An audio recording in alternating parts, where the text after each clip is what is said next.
once we've learned how to connect a lot of these elements in random ways, we get results that we may not have anticipated if we were thinking about things in a really rational, straightforward way.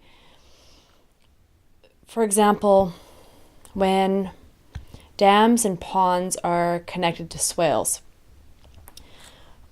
what will happen is if there's a flood, then the swale will fill up with water and fish will start swimming down the swale to eat insects and other food as the water is kind of going out along the swale. And at this point, if the water dries up, then of course the fish are stranded and you'll end up with a bunch of fertilizer in your swale by accident. You didn't design the system for fish to go and decompose in your swale, but it's a result as it's something that results from connecting the pond to the swale in the first place. Ducks will also paddle through the swales that are filled up by water when there's a bit of a flood. Many animals love swales because you don't have to go up or downhill. It's nice and level, it's nice and flat, it's easy to swim, it's easy to just make use of the water that's in the swale. And they're natural attractants for a lot of wildlife. So once we see these things and we've observed what happens when we've connected two elements together, so in this case we're connecting the swale with the pond, then we might design our system so that domestic animals are fenced in near the swales to purposely deposit their fertilizer into the swales, because we might see that result that the fish and the ducks had as a positive thing that was kind of accidental, and we might turn around and try and design further events like this into our system. So now that we've looked at the sectors, so the energy that's moving into the system from all different ways, we've looked at the zones, the slope, the orientation, and we've thought about how to connect elements in beneficial and very creative ways. We're already ahead of most people who are designing their yards, and we are only on Unit 3. So as you can see, there's a lot that goes into permaculture design that is a lot more thoughtful than regular landscape design. Once we've come up with a really crazy or unique idea using those random assemblies, we can implement it and just see what happens. It might be detrimental, but it might not be. And this is where the astute observation comes in. And we want to make sure that we are paying attention to the results of everything that we're putting into place. Or we can research it further before we implement it. So once we come up with a crazy or unique idea, we can try and look it up and see, has anybody else even tried this? Has this been done somewhere before? What was the outcome when somebody had tried this exact thing? And some of the things have actually been forgotten that we once knew and that we once used all the time as just common knowledge. So one of the most commonly used transports by man is the wheelbarrow. They're designed so that the average person can move a bunch of heavy soil, and by basically all you're doing is just putting the weight on the front wheel. The earliest wheelbarrows were from China around 200 AD. The wheel was in the middle of the wheelbarrow, and it was over 1 meter high, and it came up through the platform in the wheelbarrow. It had a rack over the wheel, and that's where you would transport a lot of your items from. So the beneficial thing about those kind of wheelbarrows is that you're not holding the weight. One person could easily push 6 people because you don't have to lift the weight. The wheel does all of the work for you. So there was a time in China where the roads weren't very well maintained.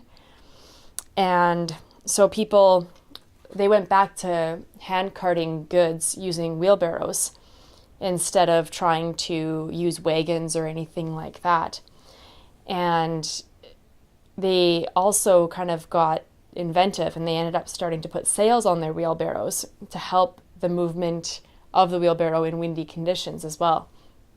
You don't see these anymore, and we've forgotten about a lot of these simple systems today that we could still be using.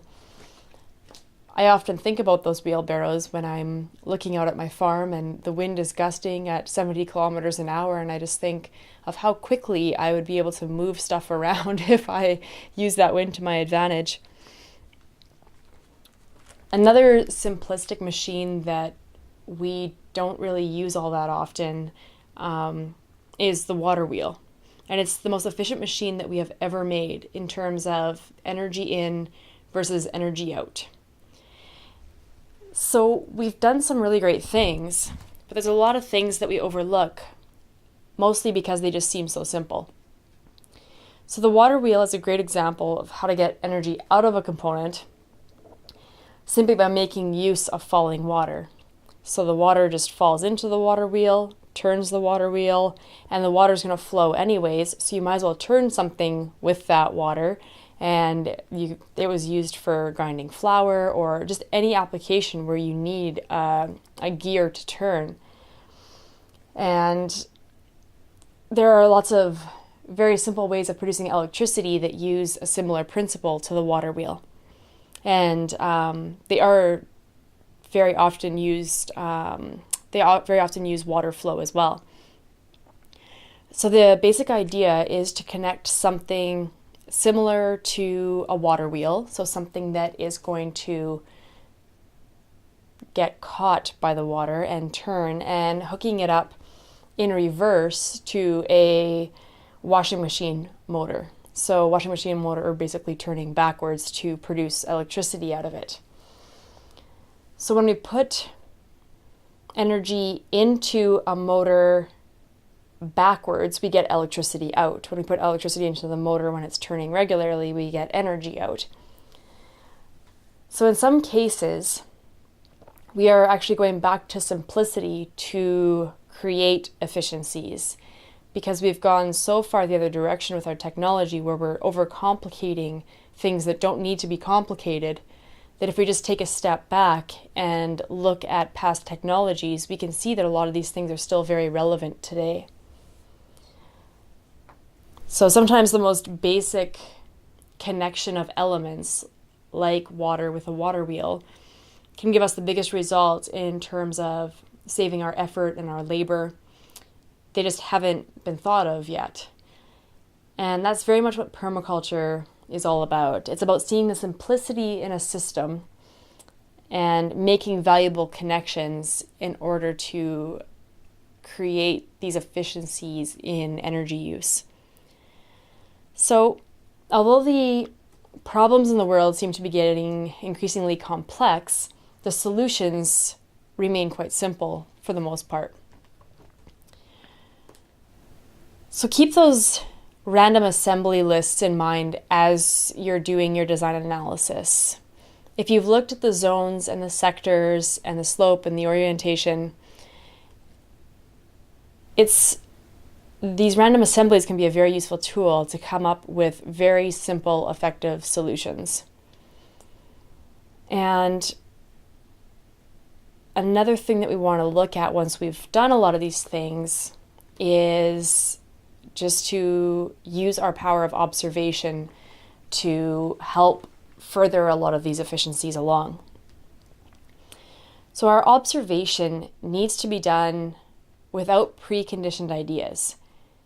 This is not an easy thing to do as a human being. We all have experiences that we draw upon. We all have histories and memories, and it can very often lead to very biased observations.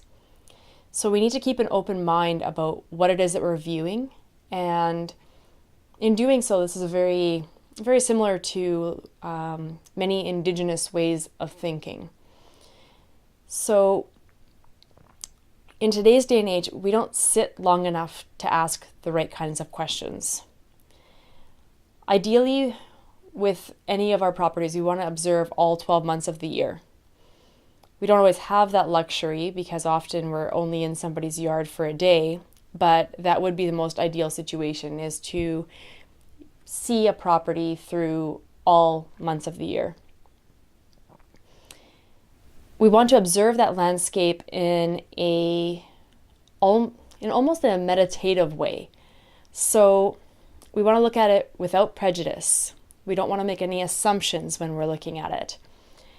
We want to take into account the entire environment, so we can either sit and observe it or walk through it. But the important part is to just simply observe it. And whatever draws your attention on the landscape, just write it down. We don't need to judge it. We don't need to come up with a solution for it at the moment. We don't need to act upon it. We just need to make note of it and notice, yeah, that seems kind of interesting. I wonder why that's there. And we just need to think of things in a really inquisitive way, almost like a child would if they were looking at the landscape as well. It might seem strange at first, especially if you're getting paid as a consultant, because all you're doing is really just looking around at things. But